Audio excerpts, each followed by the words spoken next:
দোয়া করছি। প্রিয় ভাইরা আমার, সংক্ষেপে শহীদ বুদ্ধিজীবী দিবস সম্পর্কে আমি শুরুতে যে কথাটা বলেছি তার একটু ব্যাখ্যা দিতে চাই। আজও বুদ্ধিজীবীদের কারা হত্যা করলো? বামপন্থী কলকাতা কেন্দ্রিক বুদ্ধিজীবী, ভারতীয় তাবেদার, নানানভাবে তারা এদেশের ইসলামী আন্দোলনকে, জামাত ইসলামকে তারা দায়ী করে থাকেন। কিন্তু ইতিহাসের এখন বহু তথ্য, বহু সত্য বেরিয়ে এসেছে। এই হত্যাকাণ্ড ছিল ভারতীয় সেনাবাহিনীর, ভারতীয় গোয়েন্দাদের একটি সুপরিকল্পিত ষড়যন্ত্রের অংশ। কারণ 16ই ডিসেম্বর বিজয়ের প্রাক্কাল এই হত্যাকাণ্ডটা হলো। কারা ঘটালো? 8ই ডিসেম্বর বিজয়ের আগে ভারতীয় 36 সেনারা ঢাকায় অবতরণ করেছিল, রেকর্ড আছে। এবং অলরেডি তখন রাজধানী ঢাকা সহ তদানীন্তন পূর্ব পাকিস্তান তখন ভারতীয় সেনাদের নিয়ন্ত্রণে।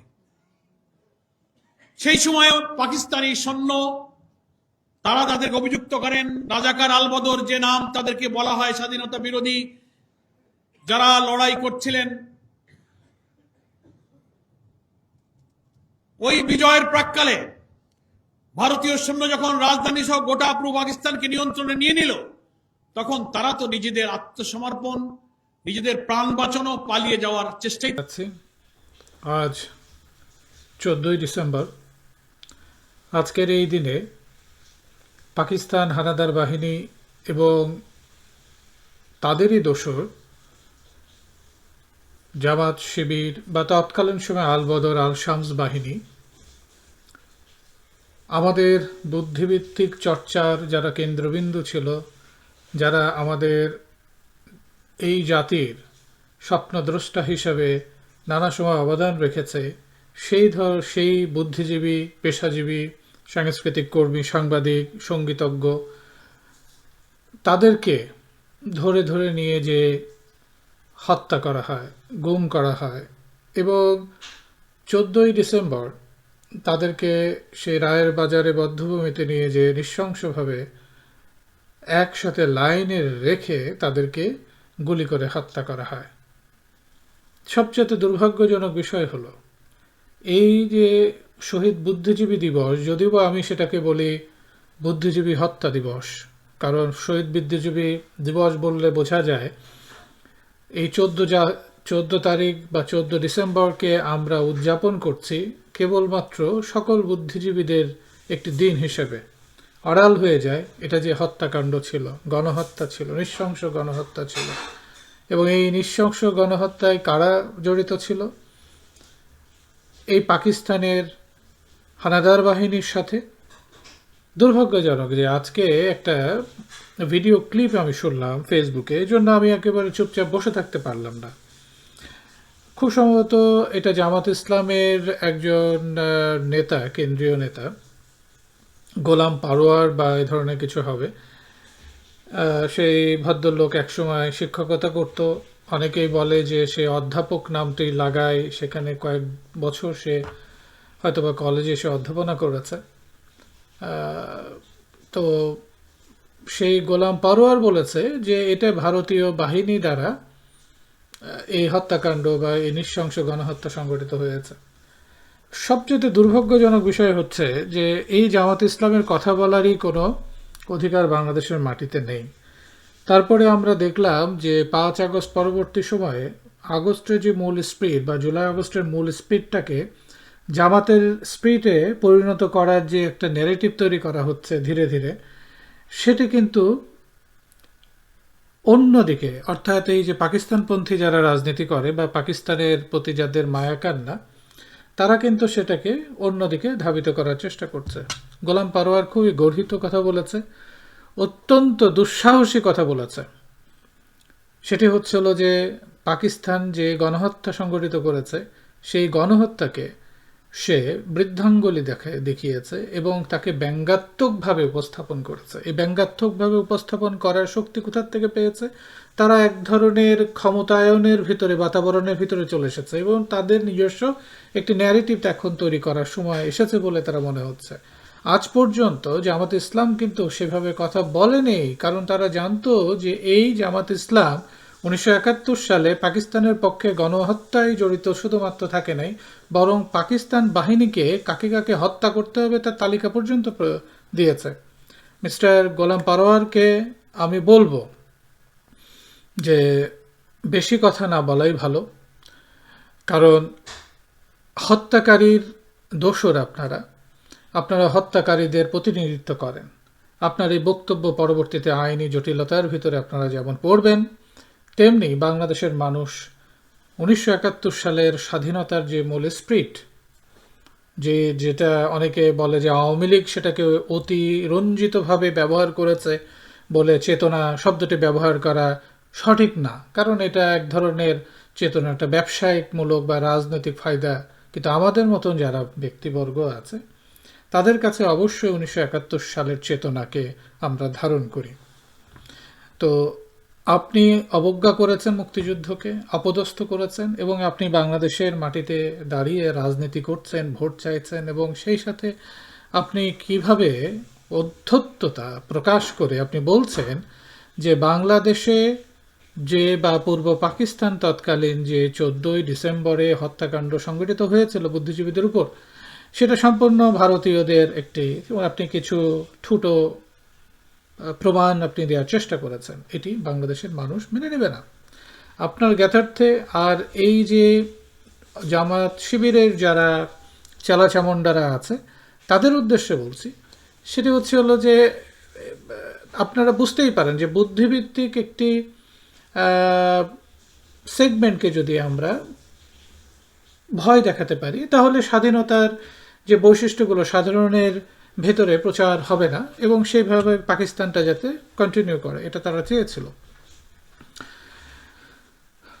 এই যে যুদ্ধ, এই যে মুক্তিযুদ্ধ, এটা তো একদিনে তৈরি হয়নি। এটা 25 বছরের যে সংক্ষুব্ধতা বাংলাদেশের মানুষ বা পূর্ব পাকিস্তানের তৎকালীন যে বৈষম্যের বিরুদ্ধে, এটা একটা বিক্ষোভ ভিতরে ছিল। তারা চাচ্ছিল যে এটা একটা রাষ্ট্র কাঠামো নিজস্ব তৈরি হোক, যে বৈষম্যটাকে আড়াল করে নিজেই একটা জাতিসত্তা রাষ্ট্র হিসেবে গড়ে তুলতে পারে।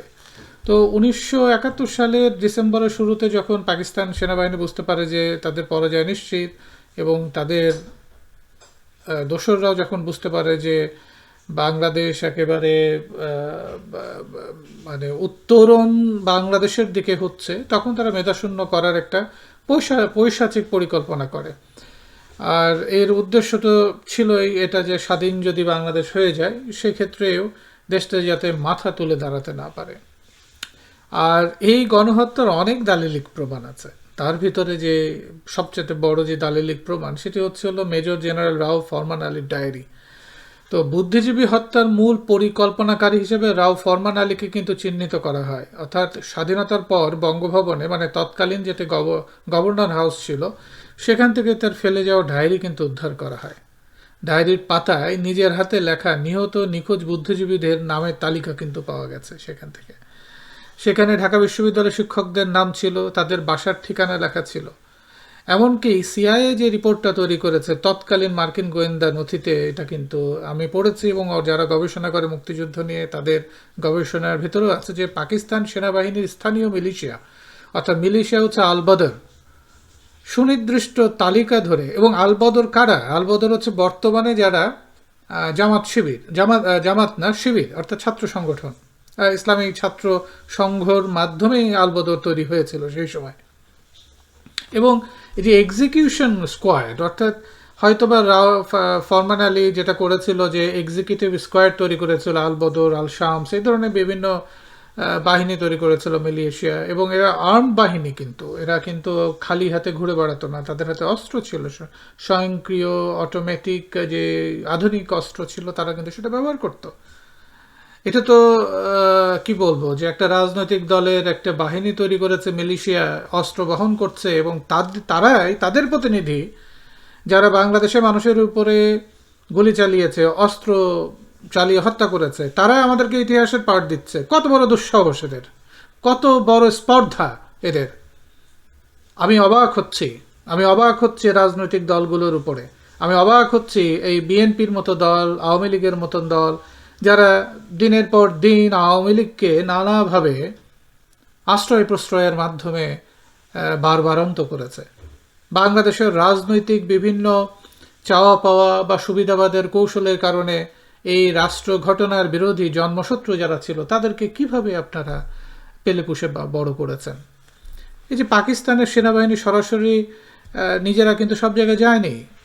তারা জামাত ইসলামের সংগঠন, ইসলামী ছাত্র সংঘ দিয়ে যে আলবদর বাহিনী গঠন করে, এবং সেই আলবদর বাহিনীটা ছিল ডেথ স্কোয়াড। এখন যে ছাত্র শিবির ঢাকা বিশ্ববিদ্যালয়ে, তারা ডাকসুর মতন একটি সংগঠনে, যেখানে স্বাধীনতার সূতিকাগার বলা হয়, ভাষা আন্দোলনের সূতিকাগার বলা হয়, 69-এর গণঅভ্যুত্থানের সূতিকাগার বলা হয়, বাংলাদেশ সংগঠনের সকল যে আন্দোলন সংগ্রামের কি বলে যে পীঠস্থান, সেই পীঠস্থানের সেখানে আলবদর বাহিনী বা ছাত্র শিবির কিভাবে প্রবেশ করে, কিভাবে তারা সেখানে রাজনৈতিক একটা ব্যভিচার তৈরি করেছে, এবং তারা সংঘবদ্ধভাবে বিভিন্ন জায়গায় নেটওয়ার্কিংয়ের মাধ্যমে বিভিন্ন দলের ভিতরে ঢুকেছে। অদ্ভুত ব্যাপার। আমি আরও কিছু প্রমাণ আমি দিতে চাই। সেটা হচ্ছে হলো যে চৌধুরী মঈনুদ্দিন এবং আশরাফুজ্জামান খান, এই দুজনের নাম নিশ্চয়ই শুনেছেন। তো এরা আল বদর বাহিনীর দুইজন নেতা ছিল। এখন এখন যেমন সাদিক কায়েম বলে একজন আছে, আর একজনের নাম আমি জানি না, তার সেক্রেটারি হয়েছে। তো আমি যদি বলি, তখনকার সাদিক কায়েম চৌধুরী মঈনুদ্দিন আল বদর বাহিনীর সে অন্যতম প্রধান নেতা ছিলেন। তো এই আশরাফুজ্জামান খান আরেকজন নেতা, তার নাখালপাড়ার বাসা থেকে উদ্ধার করা ডায়েরির ভেতরে কিন্তু বুদ্ধিজীবীদের নামের তালিকা এবং কাকে কখন তুলে আনা হবে তার একটা ছক পাওয়া গেছে। এই ডায়েরি কিন্তু মুক্তিযুদ্ধ জাদুঘরে সংরক্ষিত আছে এখন। এটা কিন্তু দূরের কোনো বিষয় না, এখনো সংরক্ষিত অবস্থায় আছে। এবং ড্রাইভার মানে মফিজউদ্দিনের স্বীকারোক্তি যেটা সেখান থেকে পাওয়া যায় যে 1972 সালে গ্রেপ্তার হওয়া আলবদরের ড্রাইভার যে ছিল, মানে এই আশরাফুজ্জামান খানের যে ড্রাইভার, আদালতে স্বীকার করে যে সে মঈনুদ্দিন ও আশরাফুজ্জামানের নির্দেশে বুদ্ধিজীবীদের রায়ের বাজার ও মিরপুরে বধ্যভূমিতে নিয়ে গিয়েছিল। অর্থাৎ এই ড্রাইভারকে কিন্তু অ্যারেস্ট করা হয়েছিল। তো এটার ভিতরে ভারতের গোয়েন্দা সংস্থা বা বাহিনী এসে আলবদর বাহিনীকে নির্দেশনা দিয়েছে তুলে নিয়ে আসার জন্য। এটা কি বিশ্বাসযোগ্য? তাহলে কি বাংলাদেশে ভারতীয় দুটো বাহিনী কি যুদ্ধ করেছে একসাথে? অদ্ভুত ব্যাপার। এবং এদের যে বুদ্ধিজীবীদের তুলে নিয়ে যাওয়া জায়গাটা ছিল সেটা হচ্ছে মোহাম্মদপুর ফিজিক্যাল ট্রেনিং কলেজ। তো এটি ছিল মানে মূলত আলবদর বাহিনীর হেডকোয়ার্টার এবং টর্চার সেল। সেখান থেকেই মানে 10টা থেকে 14টা মানে 10 ডিসেম্বর থেকে 14 ডিসেম্বর পর্যন্ত, এবং অনেকেই বলে থাকে যে 1 ডিসেম্বর থেকে 15 ডিসেম্বর পর্যন্ত তারা বিভিন্ন অপারেশন কিন্তু তারা পরিচালনা করেছে। এবং অসংখ্য প্রত্যক্ষ রায়ের বাজার এলাকায় এবং ওই সমস্ত এলাকায় অনেক লোক কিন্তু সাক্ষ্য দিয়েছে এবং তারা নিজেরাও দেখেছে, অনেকে বেঁচেও আছে এখন। এমনকি একজন কিন্তু সেখান থেকে বেঁচেও এসেছেন, মানে ব্রাশ ফায়ার করে গুলি করেছে, লাশের ভিতরে পড়ে গেছে এবং সে কিন্তু সেখান থেকে উঠে আসতে পেরেছে। অর্থাৎ ওরা মনে করেছে গুলি করার পরে সবাই মারা গেছে, সে অভিনয় করে কিছুক্ষণের জন্য এখানে হয়তো বা শুয়েছিল বা চুপচাপ ছিল। ওরা সরে যাওয়ার পরে তার গায়ে কিন্তু সেখানে কোনো প্রকার গুলি লাগেনি। ভিকটিম বা পরিবার কি বলছে? সৈয়দ মনির চৌধুরী পরিবার বলেছে, মানে তার ভাই মানে শমশের চৌধুরী এবং তার ছেলে মিশুক মনিরের বয়ান অনুসারেও কিন্তু মানে এই ধরনের বাহিনীর কথা কিন্তু বলেছে তারা। কি বলবো, বাংলাদেশের রাজনীতিতে যে কি ধরনের বিষয় চলছে এটা আসলে মেনে নেওয়া যায় না। এবং শহীদ ডাক্তার আলিম চৌধুরী, তার স্ত্রী শ্যামলী নাসরিন চৌধুরীও কিন্তু সাক্ষ্য দিয়েছে যে তাদের বাসায় আলবদর বাহিনী এসেছিল এবং কিভাবে নিচ থেকে আলবদরের সিগন্যাল দিয়ে ডক্টর আলিম ধরে নিয়ে গেছে। এবং তারা তো দেখেছে, এবং তারা তো যেহেতু তৎকালীন সমাজ কাঠামো একজন আরেকজনের পরিচিত ছিল, তো সেই ক্ষেত্রে এখানে কিন্তু কোনো কঠিন কাজ না যে কারোর পরিচয় বের করা। এমনকি ডাক্তার সেলিনা পারভিন, ডাক্তার নয়, সাংবাদিক সেলিনা পারভিনের বাসা থেকে কিন্তু ধরে নিয়ে যাওয়া হয় এবং দুর্ভাগ্যজনক ব্যাপার যে তার ব্যাপারেও কিন্তু তার পারিবারিক, তার একমাত্র ছেলে ছিল, সেও কিন্তু বলেছে যে আল বদর বাহিনী তাকে ধরে নিয়ে গিয়েছিল। আল বদর বাহিনী মানে কি? তৎকালীন ছাত্র সংঘ, অর্থাৎ বর্তমানে শিবির। আন্তর্জাতিক মিডিয়াও কিন্তু এই প্রমাণগুলো, অর্থাৎ এমন না যে বাংলাদেশের আমরা বলছি বা অন্যরা বলছে, তা না। নিউ ইয়র্ক টাইমস কিন্তু 18ই ডিসেম্বর 1971 সালে একটা রিপোর্ট করে। তো সাংবাদিক সিডনি শ্যানবার্গ বলে একজন সাংবাদিক এবং রায়ের বাজার বধ্যভূমি পরিদর্শন করে উনি রিপোর্ট করেন। তিনি লেখেন, হাত পেছনে বাঁধা, বেয়নেট দিয়ে খুঁচিয়ে এবং গুলি করে মারা শত শত লাশ ছড়িয়ে আছে এবং তিনি নিশ্চিত করেন যে এটি কোনো বিচ্ছিন্ন ঘটনা না, পাকিস্তানি বাহিনী দ্বারা গঠিত এবং তাদের তৎকালীন দোসর আল বদর বাহিনী দ্বারা সুপরিকল্পিতভাবে এই ঘটনাটি সংঘটিত করা হয়। এবং উনি কিন্তু একেবারে কি বলে যে ময়দানে, অর্থাৎ যেখানে সংঘটিত হয়েছে সেখানে যে রিপোর্টিংটা করে। সানডে টাইমস 19 ডিসেম্বর 1971 সালে আরেকটি রিপোর্ট বের করে। তো সেইখানে ব্রিটিশ সাংবাদিক নিকোলাস টোমালিন, তাদের একটা রিপোর্ট আছে, তিনি আল বদর বাহিনীর সম্পৃক্ততা এবং পাকিস্তান সেনাবাহিনীর অফিসারদের সাথে তাদের যে যোগাযোগের পুরোপুরি প্রমাণ কিন্তু সেখানে দেন। এমনকি আমাদের হামিদুর রহমান কমিশন, পাকিস্তান সরকারের যুদ্ধের কারণে অনুসন্ধানে যে কমিশন ঘটনা করা হয়, সেখানেও চ্যাপ্টার 2-এ উল্লেখ করা আছে বুদ্ধিজীবীতে হত্যার অভিযোগ এবং রাও ফরমান আলীর ডায়েরি উদ্ধারের বিষয়টি তদন্তের দাবি রাখে, এইভাবে কিন্তু বলা আছে। এবং পাকিস্তান সরকার পরবর্তীতে এটি কিন্তু তারা অনেক তথ্য উপাত্ত সংগ্রহ করেন নিজেদের ইতিহাসকে ধামাচাপা দেওয়ার জন্য। কিন্তু বিভিন্ন যে কমিশনগুলো হয়েছে আন্তর্জাতিক যে প্রেক্ষাপটে, বিভিন্ন সাংবাদিক বা রেফারেন্সগুলো আমরা যে পাই গবেষণায়, আমরা যেটা দেখি, এমনকি প্র্যাকটিক্যালি যারা ওইখানে মানে বাস্তবিকভাবে যারা সেখানে উপস্থিত ছিল এবং যারা শহীদ পরিবার, যারা চাক্ষুষ করেছে, সাক্ষী ছিল, এমনকি সেই সময় যারা মুক্তিযোদ্ধা ছিল, তাদের সকলের বয়ানই কিন্তু একরকম। একমাত্র জামাতের বয়ানটা ভিন্ন। এর কারণ কি? কারণ জামাত এই কাজটা করেছে। একজন খুনি সে সবসময় চাইবে, বলবে যে আমি করিনি, কিন্তু কত বড় অধ্যত্ততা যে বাংলাদেশে রাজনীতি করছে তারা। এবং এই 5ই আগস্টের পরবর্তীতে আমার যেটা যতটুকু সংস্কার হয়েছে, এই সরকার বা ডক্টর মোহাম্মদ ইউনূস যে সংস্কার করেছে বলে ধরে নেওয়া হচ্ছে বা বলছে, এগুলো একটা আমার কাছে একটা মানে কি বলবো যে একটা ক্যান্ডি ফ্লক্স বা হাওয়াই মিঠাই সংস্কারের মতন। কারণ এটা মূল সংস্কারটা হয়েছে বাংলাদেশের সমাজ কাঠামোর ভিতরে কিভাবে জামাত শিবিরকে ইনক্লুড করা যায়, জামাত শিবিরকে একটা অন্যতম রাজনৈতিক স্টেক হোল্ডার হিসেবে এখানে কি বলে যে ইনসার্ট করা হয় বা সামাজিকভাবে তাদেরকে এক ধরনের পদমর্যাদা দেওয়া হয়, যাতে করে তারা বাংলাদেশের রাজনীতির জন্য অবশ্যম্ভাবী এবং অবশ্যই একটা রাজনৈতিক দল হিসেবে সবার কাছে গ্রহণযোগ্যতা পায়। কিন্তু বাংলাদেশের মানুষ তো বোকা না, তাদেরকে তো সহজে আপনি চেনাতে পারবেন না, বোঝাতে পারবেন না। কারণ বাংলাদেশের মানুষ জানে 1971 সালে কি হয়েছিল, জামাতের কর্মকাণ্ড সম্পর্কে তারা অবগত। ইসলামিক দলগুলো পর্যন্ত জানে যে বাংলাদেশে জামাতে ইসলাম কী ধরনের ইসলাম প্রচার করে। এত সহজ হবে না বিষয়গুলো। এবং এই পাওয়াররা কত বড় পাওয়ার দেখাচ্ছে যে বুকের ছাতি ফুলিয়ে বলছে যে তারা নয়, এটি ভারতীয় মিত্রবাহিনী বা ভারতীয় বাহিনী এসে তাদেরকে বাড়ির থেকে ডেকে ডেকে নিয়ে এসে হত্যা করেছে। কি অদ্ভুত ব্যাপার, এটা মেনেই নেওয়া যায় না। আরও অনেক কিছু আছে যে উনি মানে 14 ডিসেম্বর একটা মাইক্রোবাস পাওয়া গেছিল, মাটি মাখা মাইক্রোবাস। যে মাটি মাখা মাইক্রোবাসটা ছিল একটা আতঙ্কের প্রতীক, অর্থাৎ ঢাকা শহরে সেটা ঘুরে বেড়াতো। এবং এই মাইক্রোবাস যার বাসার সামনে যেত ধরেই নেওয়া হতো, তাকে ধরে নিয়ে যাওয়ার পরে আর কোনো দিন তাকে ফেরত মানে পাওয়া যাবে না। তো এই মাটি মাখা মাইক্রোবাস কিন্তু একটা আতঙ্কের প্রতীক ছিল ঢাকা শহরে সেই সময়। পাকিস্তান সৈন্যদের সামনে মাটিমাখা মাইক্রোবাস নিয়ে ঘুরে বেড়াবে ভারতীয় সৈন্যরা মাসের পর মাস, দিনের পর দিন, এটা কি বিশ্বাসযোগ্য একটা বিষয় হলো বলেন? মিরপুর জল্লাদখানা একটা স্থান ছিল রায়ের বাজার ছাড়াও, সেখান থেকেও কিন্তু প্রচুর লাশ উদ্ধার করা হয়েছে।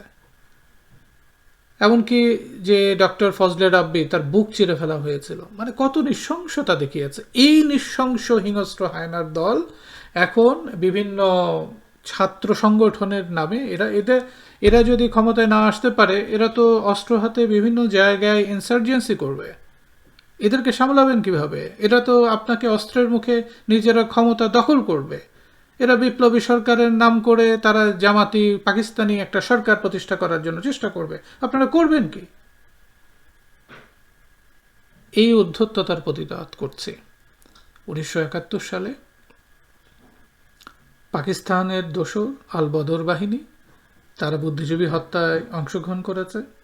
এটা আন্তর্জাতিকভাবে, দেশীয়ভাবে প্রমাণিত, এবং যারা ভিকটিম তারাও সাক্ষ্য দিয়েছে যে তারাই করেছে।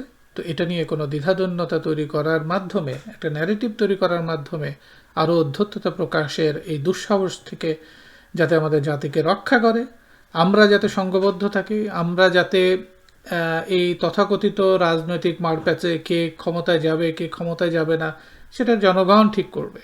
কিন্তু আমাদের ঠিক করার যে বিষয়টি আছে সেটি হচ্ছে হলো, এই ধরনের বাংলাদেশ নিয়ে যারা হাসি ঠাট্টা মশকরা বা ব্যঙ্গ করবে এবং ঐতিহাসিক ভুলগুলোকে স্বীকার না করে তারা ক্ষমতার দিকে ধাবিত হবে, তাদের ব্যাপারে তো কোনো নির্বাচনের প্রয়োজন নেই। তাদের ব্যাপারে জনগণের মতামতের বিষয়ে প্রয়োজন নেই।